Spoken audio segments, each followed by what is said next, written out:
As people will be aware by now, I'm a massive Part 5 fanboy, but it isn't without its problems. While I'll defend Giorno until the day I die, the ending is a bit lackluster, a bit rushed. Luckily, this isn't something to be worried about, as this problem of Vento Aureo is rectified in the novel Purple Haze Feedback. When polling my Twitter audience, it turns out a lot of people haven't read this, so I'll try and explain what it's about, though be warned, there will be spoilers in this video. However, I'll try and keep them minor. To give context, Purple Haze Feedback is a light novel written by Kohei Kadano and is illustrated by Araki. It involves Panacotta Fugo getting a chance to rejoin Passion after leaving it during the events of Part 5. Mista gives him a mission of taking down the former Narcotics team members. To help him, he's paired with Passion members Konolo Murolo and Shiela E. The majority of characters in this novel are brand new, but none of them feel tacked on due to one of the novel's greatest strengths, the way in which a lot of it ties into canon content.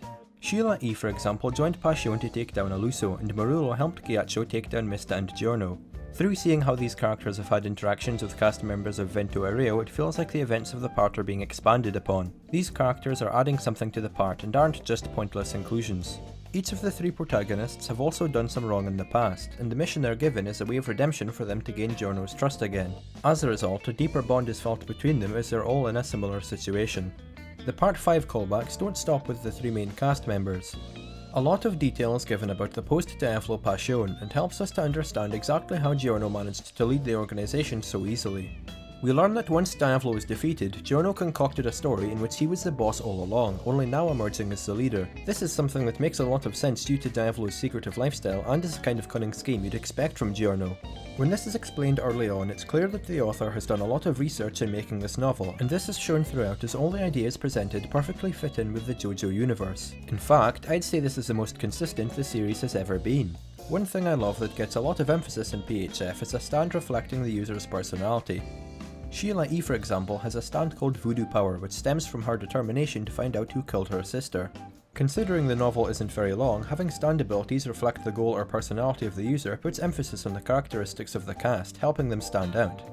Most of the connections between stand and user are pretty obvious, so I don't find it entirely necessary for the novel to explain the significance of the stand abilities to the reader, but I'm willing to let it slide since the majority of the novel comes from Fugo's perspective, and seeing him understand the correlation ties into his observant personality.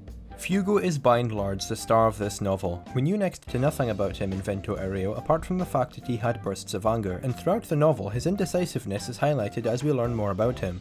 He constantly looks back at the relationship he had with his cast, whether or not he made the right choice, and it adds a lot of weight to when he decided to stay behind. Furthermore, with half of the enemy stance focusing on manipulating emotions somehow, it lets us delve into the inner thoughts and wishes of Fugo, letting us see how complex a character he is. Leaving his crew behind was not an easy decision for him, and I love how the fights perfectly progress his character arc.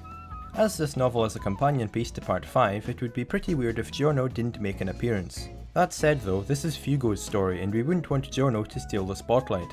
As a result, the way he is used is very tasteful and extremely impactful despite him not really doing anything throughout the story. Giorno for the most part is only mentioned, and these moments normally involve the cast reflecting on how much of an impression he left on them, how charismatic he is. The way he's portrayed as a mysterious figure of extreme power with his underlings having immense respect for him is the exact same as Dio in Part 3, and it's an extremely fitting parallel considering the father and son relationship they have.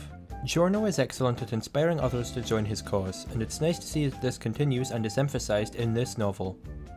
Overall, Purple Haze Feedback ties up the loose ends of Part 5 and gives the entire thing a really solid conclusion. Fugo is developed from being a one-dimensional character to being one with real growth as he tries to understand his companions and move on from his bursts of anger, leading to a glorious climax which I won't spoil. In a world where loads of rushed novel adaptations come out to accompany movies and games, it's refreshing to see something like this which improves on the source material. If Purple Haze Feedback got an anime adaptation in a similar vein to the Rohan OVA, it would absolutely propel Part 5 to being one of the best parts on a lot more people's eyes. I think this could be adapted in about 4 episodes, so an OVA is possible. Don't let us down, David Productions.